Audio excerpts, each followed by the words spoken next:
अस्सलाम वालेकुम, मेरा नाम तनवीर नियाज़ है और आप देख रहे हैं मेरे चैनल तनवीर टॉक्स।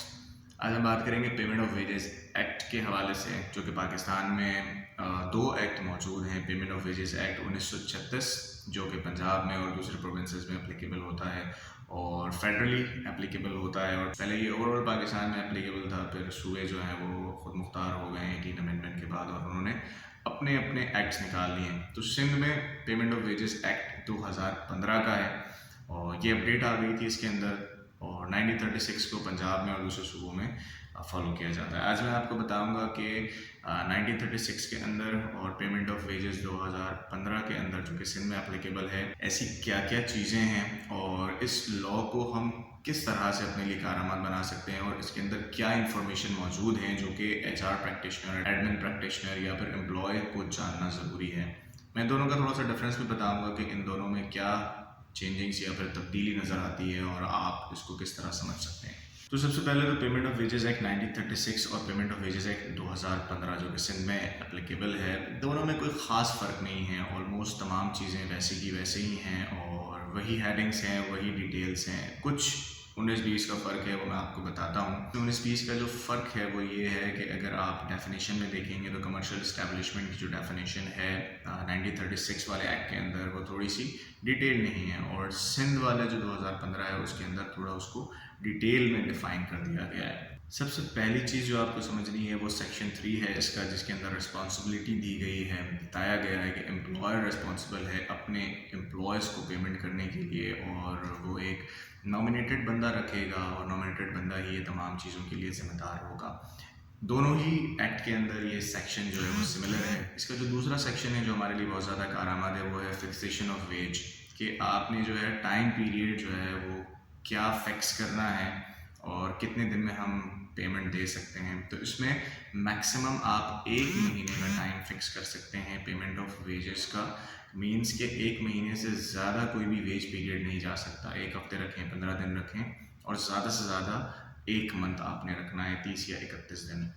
इसके बाद जो थर्ड है, जो इन्फॉर्मेशन आपको इस एक्ट से मिलती है, इसका 5वां सेक्शन है कि time of payment of wages, कि आपने कब पेमेंट कर देना है। फिक्सेशन ऑफ वेज हो गया कि 1 महीने से ज़्यादा वेज पीरियड नहीं होगा, और 1 महीना या फिर जो भी आपका वेज पीरियड है वो कब ख़त्म होने के बाद कितने दिनों में आपने पेमेंट कर देनी है, वो भी इसमें डिफ़ाइन है।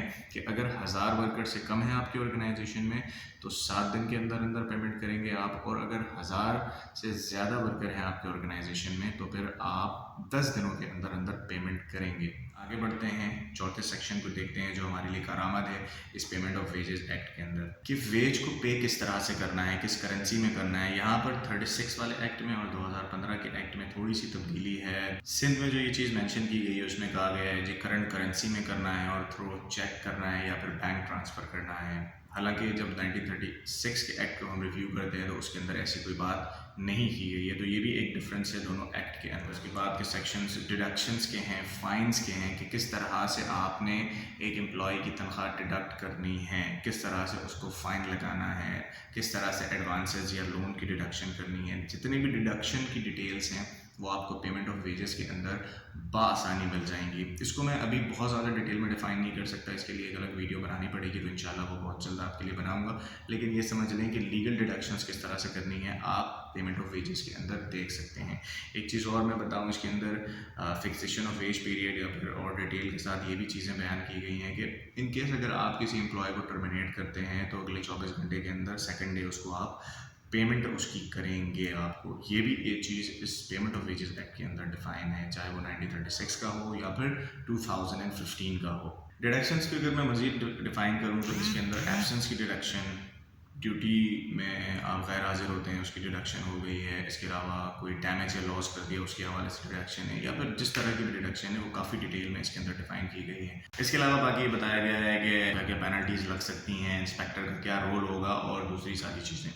तो पेमेंट ऑफ वेजेस एक्ट 1936 और 2015 के अंदर बहुत ज़्यादा डिफरेंस नज़र नहीं आता, दोनों ही कॉमन हैं, एक दूसरे से सिमिलर हैं। एक दो चेंजिंग्स जो मुझे मेजर नज़र आई थी वो मैंने आपको बता दिया। डेफिनेशन की कुछ थी और कुछ चेक के थ्रू और बैंक ट्रांसफ़र के थ्रू पेमेंट का मामला था जो कि सिंध के अंदर मेंशन है और उसके अंदर मेंशन नहीं है। तो ये तो थी पेमेंट ऑफ वेजेस एक्ट 1936 और 2015 का डिफरेंस भी, और इसके अंदर जो डिटेल मिलती हैं जो कि आप लोगों के लिए कारआमद साबित हो सकती हैं। आई होप कि आपको इससे अच्छी इन्फॉर्मेशन मिली होगी। इस तरह तरह की मज़ीद वीडियोस के लिए मेरे चैनल को लाइक करें, सब्सक्राइब करें। कोई क्वेश्चन हो तो कमेंट बॉक्स में ज़रूर करें और थैंक यू वेरी मच। अल्लाह हाफ़िज़।